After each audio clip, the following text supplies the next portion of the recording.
See, this is the main contentious point we have.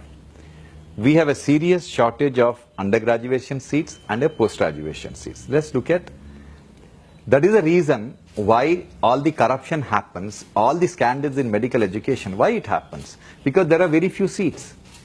If 10 lakh people apply, if there are only 60,000 seats, naturally there will be a lot of money changing hands.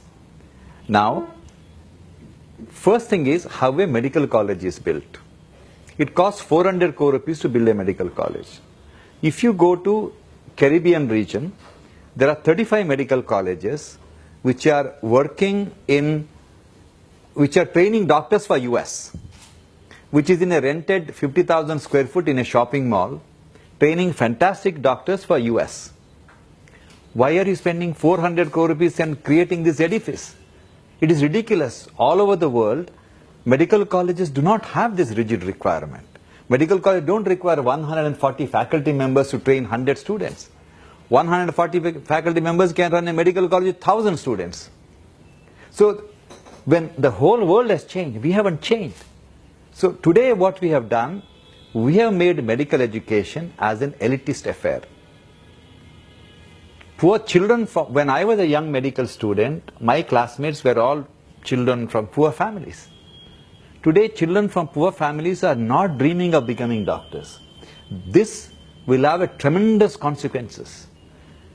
Outstanding doctors across the world with magic in their finger, most of them come from deprived background.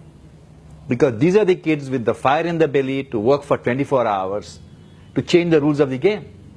If children from rich families become doctors, they opt for radiology, dermatology and other specialties where they can go home at 5 o'clock. Why should postgraduate education be costing so much? Why should you pay 2 crore or 5 crore rupees or even 10 lakh rupees fees to become a specialist? All over the world, higher medical education is free of cost. So essentially, the problem is, all the problems what's happening in the healthcare is not because of the government. It is because the privileged society doesn't ask the right question. Why every 12 minutes a pregnant lady should die during childbirth? Why 3 lakh children die the day they are born? Why 1.2 million children die before celebrating the first birthday? It is unacceptable. Why?